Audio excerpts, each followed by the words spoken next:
a inadimplência das terceirizadas é um pouco melhor, na verdade, né?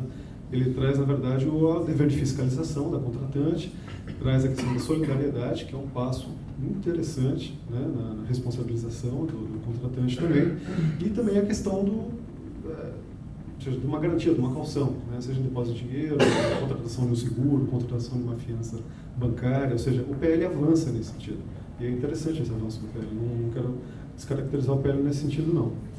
E quanto à representação sindical, realmente isso é um imbróglio, é uma pedra no caminho aí, tem que se pensar direito. Todas as colocações que a Regina e o André fizeram aqui, eu acho que tem validade de todos os lados. Agora, a lei é uma definição, né? Uma norma geral, abstrata, impessoal, imperativa, impositiva. Dado seu caráter geral e abstrato, difícil exaurir nela todos esses aspectos que foram levantados aqui. Isso é, na verdade, a aprovação da lei, se é que ela vai ser aprovada, é apenas o primeiro passo, o primeiro chute na bola. Essa bola ainda vai rolar muito no campo, assim, porque vai ter a regulamentação disso, e isso vai ser um outro debate social importante de acompanhar. Só complementando essa questão sindical, eu acho que, ainda falando da reforma sindical, professor, eu acho que realmente nós paramos no tempo com essa discussão, né? E eu acho que se já tivéssemos no Brasil a possibilidade da organização sindical por ramo, eu acho que a gente resolveria bastante coisa, né? Porque essa organização sindical por categoria, gente, isso é um negócio de quando o Brasil começou a industrializar. Essa história de categoria profissional, me ajuda aí, isso foi para o espaço há muito tempo, né?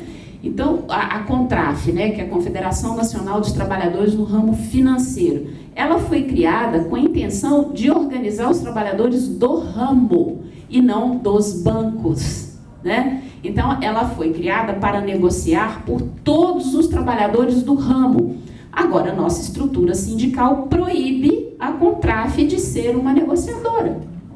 Para ela fechar o acordo com a FENABEL, ela precisa da assinatura de 250 sindicatos de base. Isso é um absurdo, não é? Não precisaria disso. Então, se hoje tivéssemos uma estrutura sindical no Brasil, né, mais horizontalizada e menos verticalizada, ou seja, vamos jogar para a história, esse negócio de categoria, isso não existe categoria, isso acabou. A reestruturação produtiva, a globalização, né, os avanços tecnológicos e organizacionais explodiram o conceito de categoria.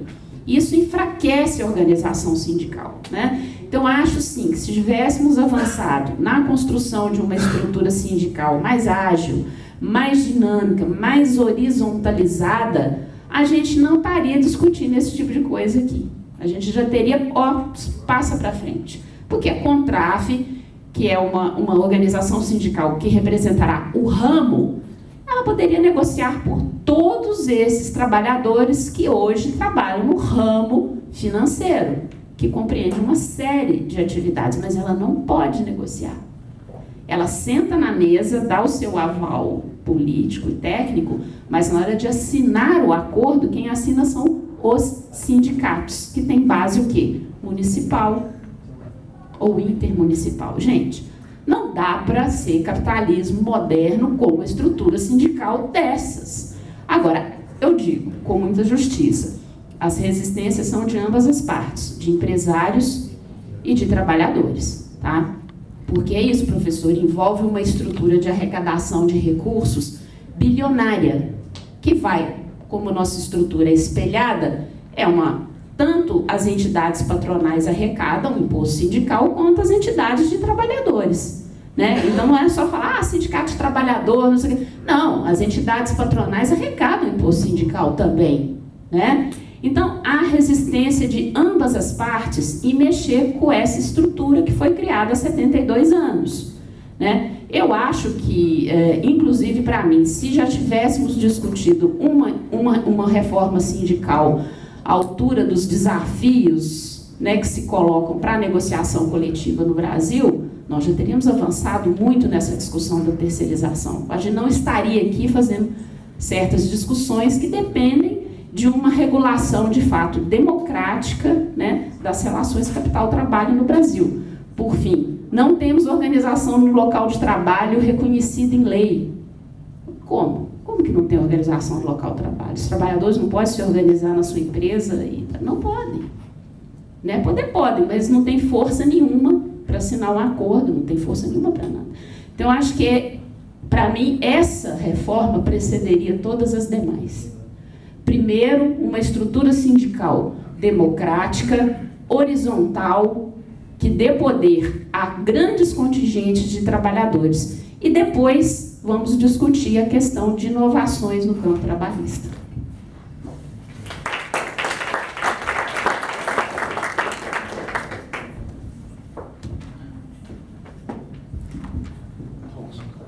Vou ser breve aqui, eu estou contemplado pelas respostas também, mas vocês viram que é um debate quente, né? Literalmente.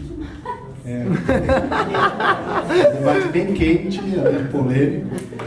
E tem uma questão só dessa sindical que eu queria colocar, e que assim, tem um certo consenso, apesar da diferença de posições, primeiro, que a gente precisa de um marco regulatório legal em sentido estrito. Né? Do jeito que está, é muito difícil. Né?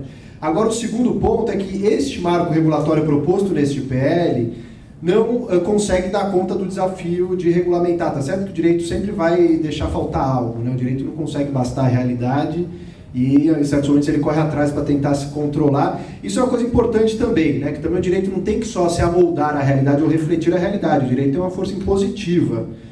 E aí a questão é, será que um momento de crise como o presente é interessante para discutir como fazer um marco regulatório de direito do trabalho? Ou é igual a gente debater, por exemplo, depois de um caso de assassinato brutal por um menor de idade, como esses casos que repercutem bastante na mídia, e a gente quer legislar sobre direito penal e tornar mais crimes hediondos, e endurecer as penas e reduzir a maioridade penal, porque aconteceu esse caso, com uma legislação de ocasião, de espetáculo, etc. Então também é importante a gente saber os momentos mais oportunos para discutir isso, para refundar esses pactos. Talvez seja um momento de crise, sim, né? Mas também tem suas desvantagens e é preciso ponderar. Sobre a questão específica sindical que a Graziela levantou, só vou falar dessa questão. No projeto, no PL 1621, que é de 2007, que é das centrais sindicais que a CUT capitaneou, tinha de maneira muito clara o seguinte: trabalhadores terceirizados devem ser representados pelo mesmo sindicato que representa a categoria profissional correspondente à atividade preponderante da contratante. Ou seja, é o mesmo sindicato da contratante preponderante que vai representar os terceirizados. E ainda colocava claramente que é um outro eixo, que é a igualdade de condições, salário e benefícios asseguradas entre terceirizados e empregados diretos. Deixava isso de maneira expressa, né?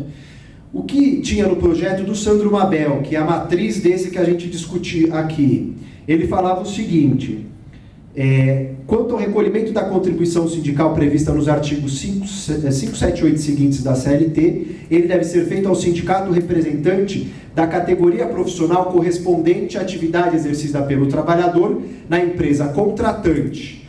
Ou seja, se o trabalhador na empresa contratante, o terceirizado, está na atividade fim, ele vai ser enquadrado na atividade. Ele vai, na verdade, é o que fala aqui, a contribuição sindical vai ser destinada para aquele sindicato. Mas não diz se a norma coletiva aplicável é aquela, não diz se é aquele sindicato representante dele e tudo mais. Fala da contribuição. O que se presume, talvez, que seja, porque o modelo ele é o monolítico ainda nesse sentido, que é o sindicato que, para todos os efeitos, seria o representante. Como ficou depois no substitutivo, na subemenda substitutiva global do Arthur Maia? Ficou do seguinte modo: quando o contrato de prestação de serviços se der entre empresas que pertençam à mesma categoria econômica, aí sim vai ter o mesmo direito às normas coletivas. E aí já era esse problema que a Gina estava colocando, da gente não entender. Mas além disso, o que eu acho que eu não deixei claro é que uma relação de trabalho, no direito brasileiro, ela tem várias fontes de regulação, fontes normativas. Uma delas é a lei, e essa vale para todo mundo indistintamente. Toda relação de trabalho ou relação de emprego. A CLT se aplica para todo contrato de trabalho. Uma outra é o direito coletivo do trabalho, as negociações coletivas, que são as convenções coletivas e os acordos coletivos. Uma questão que eu tenho dúvida é, não sei se o professor consegue esclarecer, mas, por exemplo, um acordo coletivo. O acordo coletivo é por empresa, ou seja, empresa com sindicato de trabalhadores. Convenção coletiva é mais ampla. É sindicato de empregadores com sindicato de trabalhadores, ou seja, vale em todo o ramo bancário, uma base territorial. Um acordo coletivo pode ser do Bradesco com o sindicato dos bancários, vai valer só para o Bradesco, o Itaú vai ter o seu, etc. Agora a questão é, se você tem duas empresas fazendo esta atividade, ou seja, a mesma categoria econômica, mas elas têm acordos coletivos distintos. O acordo coletivo, ainda que eles sejam representados pelo mesmo sindicato, as empresas são distintas.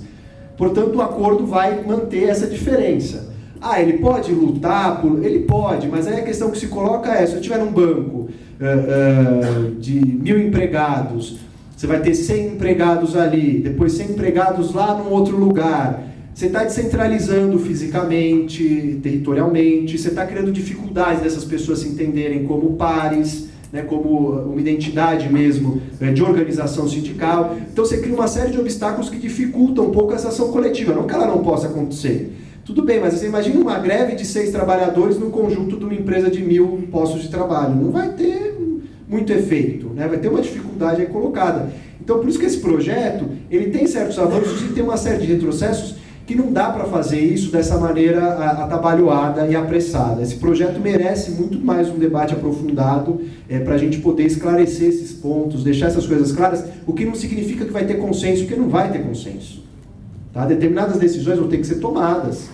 E aí vamos depender do como o Congresso reflete a correlação de forças da sociedade, os interesses econômicos, políticos, sociais, dos diferentes grupos que compõem a sociedade. Isso é salutar numa democracia.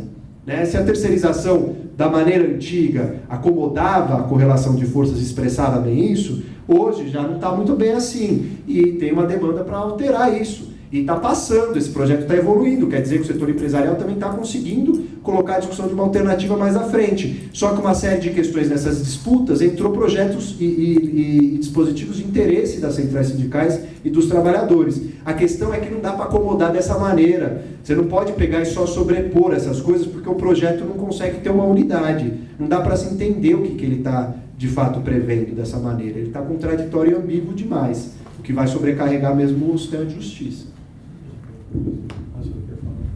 Só ia acrescentar um detalhe, não respondendo diretamente, mas indiretamente. Nós estamos vendo que nós temos dois eixos aqui. O problema que o Estado já resolveu, que é a arrecadação dele, colocando já aquela alíquota sobre os pagamentos. Então o Estado resolveu o problema dele. O problema sindical, desculpe, eu vou colocar uma coisa que é dura para empregados e empresas. Tem uma solução. É finalmente o Brasil aceitar que ele tem que ser uma democracia plena, ter liberdade sindical. Enquanto nós não fizermos isso, nós não iremos avançar. O Brasil tem 4 compromissos na OIT, fundamentais. Primeiro, não ter trabalho escravo. Segundo, não ter discriminação. E terceiro, não ter discriminação, trabalho escravo, abolir o trabalho infantil. E o 4º compromisso qual é? Ter liberdade sindical. Nós não avançamos no 4º compromisso. E aí eu acho que a senhora tem razão. De fato, há interesse de ambos os lados para não se avançar. O dia que nós tivermos liberdade, o que o Estado tem a ver? Como é que os trabalhadores vão se organizar? Eles vão ter que se organizar do jeito que eles entenderem que é o melhor para eles. O Estado não tem nada a ver com isso. Então o Estado não pode interferir nisso e nunca vai resolver. Veja o impasse. Pega qualquer projeto, desde o começo, lá nós temos uns 15 projetos em andamento no Congresso, e esse foi para frente, porque foi, não sei exatamente, né? Mas só para responder mais um pouquinho antes, nós tivemos há 3 anos atrás, ou 2, praticamente foi aprovado esse projeto, não sei se vocês se lembram disso. E aí houve uma central sindical, que houve uma pequena divergência e voltou, tudo estaca zero, não é? Mas eu acho que o problema sindical é resolvido com uma única coisa fácil, simples, que ninguém quer, é implantar a liberdade sindical. Aí nós temos a consolidação da democracia. Enquanto isso, nós não somos uma democracia plena, lamentavelmente. Já passou das 8h30, acho que não, a gente vai abrir para mais uma rodada de perguntas, mas no máximo 2 ou 3, eu acho.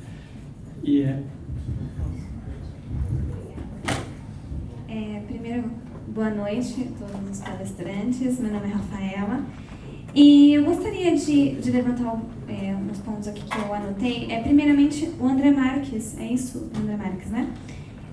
No começo do seu discurso, senhor André, o senhor disse a respeito da questão salarial, da média salarial do terceirizado ela ser relativa, não estar em equilíbrio com a média dos empregados diretos, devido ao fato de muitos deles pertencerem a classes menos, digamos, profissionalizadas, por exemplo, caso de faxineiros e etc. Só que, pela minha breve experiência profissional, no caso, que foi para uma prestadora de uma multinacional na área do setor de informática, nós tínhamos um caso em que todos os trabalhadores, no caso da empresa terceirizada, tinham a mesma especialização, que no caso era técnico em informática, em TI, dos funcionários da empresa. E havia uma diferença salarial considerável em relação aos terceirizados e aos profissionais diretos da empresa. Como o Renan destacou, esses benefícios eles custam para a empresa, assim como a terceirizada também precisa ter um lucro. Ou seja, isso, de certa forma, eu acredito que seja abatido do salário do trabalhador. Portanto, eu gostaria de entender como seria possível realizar uma terceirização sem essas perdas de benefícios para os trabalhadores e sem esse arroxo salarial, né? E também a questão dos sindicatos, como o Renan destacou agora, que seriam pulverizados em diversas empresas menores, como no caso eu já participei de alguns eventos da Sintetel, que é um sindicato na área de telecomunicações, e você vê que mesmo sendo um sindicato com muitos associados, ele não exerce a influência, por exemplo, do que o sindicato dos metalúrgicos.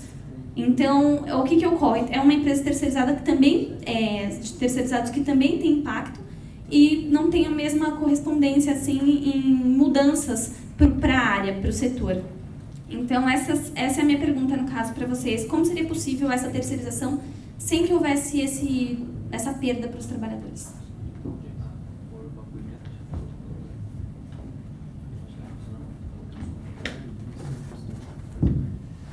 Oi, boa noite. Eu queria fazer uma contribuição aqui para vocês pensarem a respeito desse debate.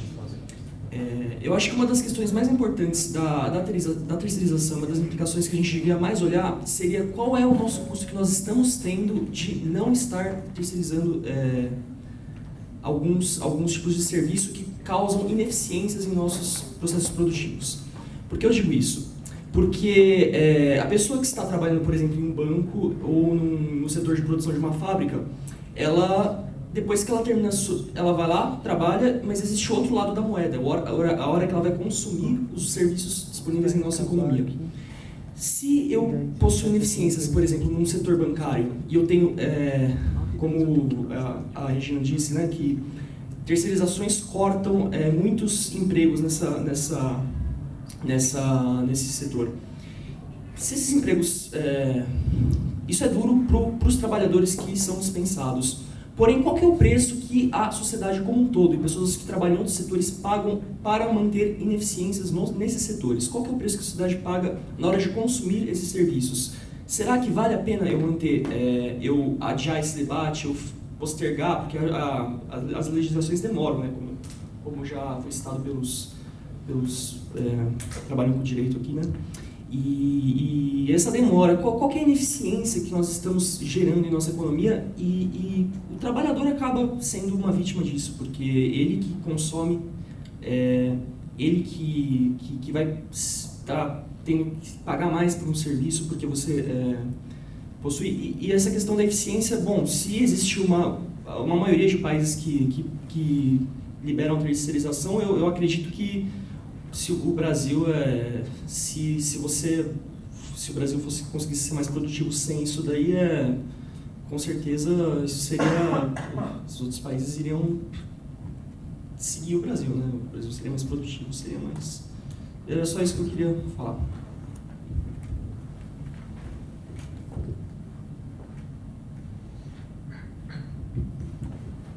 Oi, tudo bem? Meu nome é Marcel, eu sou estudante daqui da FEA de Administração. Acho legal a fala que ele acabou de falar, até porque é isso, todos nós temos o nosso viés ideológico e cada um vai expor da sua forma conceitual diferente. Até eu entendo, por exemplo, que você melhorar a eficiência é melhorar o processo de produção e não diminuir o poder de compra de muita gente. Então, tem várias formas de analisar a mesma coisa. Eu acho legal, queria até falar um pouco, a questão da, por exemplo, a Fiesp, hoje ela ano passado ela colocou o SCAF, que é o presidente, como candidato pelo PMDB. O PMDB que a gente sabe que é base do PT eleitoral, que a gente sabe que é articulador político do governo Dilma. E também tem uma história diferente. Também tem uma história diferente da do GDS, que é uma história bem próxima da ditadura militar, se beneficiou bastante ela e os empresários, inclusive. E é isso que eu queria dizer, tipo assim, não é um momento qualquer em que desengavetou um projeto qualquer. É ideológico. A gente está passando por um processo de crise. Não é à toa que, ao mesmo tempo que está acontecendo isso, está acontecendo também as medidas provisórias 664 e 665, que atacam os direitos dos trabalhadores, que atacam a educação. Não é à toa que a gente vê, tanto a nível federal quanto estadual, acontecer um monte de ataques ao mesmo tempo. E é isso, a terceirização é parte de, quer legal ou ilegalmente, diminuir o custo da mão de obra. É isso. E a gente vê ao mesmo tempo que tem um lado em que está defendendo esses ataques todos, a gente vê que tem outro que também está combatendo. Então, por exemplo, a gente vê que tem uma greve nacional da educação, praticamente. A gente vê no Paraná o polo mais forte, e a gente vê que se embate com uma truculência absurda do governador Beto Richa. E a gente vê qual é a disposição das pessoas a usar da violência para garantir esses ataques, para garantir esses arroxos. E a gente, aqui na USP, a gente tem muitos, a gente consegue ver claramente o processo de terceirização, principalmente no setor público. Tem uma terceirizada lá da Sanfran, inclusive, que ela se aproximou do sindicato, conversou com uma pessoa e ela foi demitida. Tipo assim, porque é um exemplo bem claro de como acontece em todo lugar, quando você vai querer se sindicalizar e você é um terceirizado. E isso acontece em todos os lugares. Tem a Caixa Econômica, tem o Banco do Brasil, tem a Petrobras, tem o metrô, e tem muitas estatais que garantem direitos e que de forma ilegal ou legal isso tende a piorar. E aí eu pergunto se quer igualar o direito entre os terceirizados e não terceirizados, por que não acabar com a terceirização, ao invés de tentar fazer com que todo mundo vire terceirizado, né, terceiridade de fim, e tentar fazer alguma mediação aí. Claro que, como você falou, beneficia os empresários, só eles não sabem ainda. Eu acho que a gente não tem que ter medo de se posicionar. Eu construo a ANEEL, que é uma entidade nacional, e a gente fez uma eleição agora na FERG, que a gente vai levar alguns delegados daqui para o Congresso, e a gente tem uma campanha de discutir nos cursos sobre essa greve geral do dia 29, porque os estudantes têm que se integrar num movimento que defende a educação. E é isso, eu queria chamar vocês também para vir discutir isso. Vai ter uma assembleia, pelo que eu entendi aqui na FEA também, que vai discutir isso. E se a gente pautar esse processo todo, na assembleia a gente vai ter uma discussão muito mais rica. É isso que eu queria fazer o comentário. Obrigado. Acho que, antes das considerações finais, já cabe agradecer bastante a todos e todas por o debate tão qualificado, e também pedir perdão, porque acho que essa sala é tão nova que não tem nem cadeira e nem ar-condicionado. O Safra não pagou essa conta, não? Terceirizou. Rafael, eu peço desculpa, tive que atender o telefone. Eu sou advogado e cuido de um dos lados aqui da questão. No caso, sou advogado do metrô. E foi decretada a greve no dia 27 de maio. Então eu estou um pouco preocupado com isso, mas faz parte da vida. Então eu não prestei muita atenção, não pude prestar atenção, mas eu percebi que as perguntas todas têm um viés mais econômico, não é uma questão trabalhista em si, né? Porque se paga um benefício, como é que discute, é uma questão do mercado. Eu acho que o colega da Fiesp ali colocou já isso bem, eu acho que podia até retomar. Não sei se você quer falar alguma coisa disso. Ainda só uma questão, que eu acho que é um tipo de perspectiva, e acho que, de fato, se pode olhar eficiência produtiva a partir dessa ótica da redução dos custos. Eu acho que é uma maneira, né, de enquadrar a questão, de ver esse debate. Mas há outras, né? Eu tentei deslocar um pouco para uma discussão mesmo do lado do direito, né? De entender enquanto projeto de sociedade, né? Enquanto integração social, enquanto passaporte para a cidadania, a gente escolher qual o destino para esse passaporte. Se a gente quer ir para a China, para o modelo chinês, ou para o modelo francês de estado de bem-estar social, que ainda com seus pesares, ainda tem... sim, tem seus problemas, também tem sua desigualdade, tem seus problemas de produção, né? Não estou dizendo que isso seja a única variável, mas como eu estou na faculdade de economia, eu entendo que já esteja pressuposto um olhar econômico sobre a questão, porque é essa a educação que vocês recebem, assim como eu recebi uma jurídica, né? Eu quis trazer este outro aporte como uma contribuição para a gente pensar em conjunto, né? Que tem essa outra dimensão, é custo, mas é direito, entende? E aí, se eu quero ser um terceirizado, a gente precisa de uma certa sensibilidade social, né? De humanidade mesmo, de olhar para as questões e entender que ter um vale coxinha de R$4 é diferente de ter um vale refeição de 20. Come-se diferente. Quem gostaria de estar num lugar e gostaria de estar no outro? Acho que essas questões são importantes para a gente olhar para isso e não entender que seja só um debate técnico, variável econômica, de números, ou só de direito, que custa tanto ou deixa de custar tanto, mas de fato são pessoas, né, que estão aí por trás e que estão fazendo esses trabalhos e tendo determinados benefícios ou não tendo. Né? Acho que essa é uma variável também que é importante a gente considerar.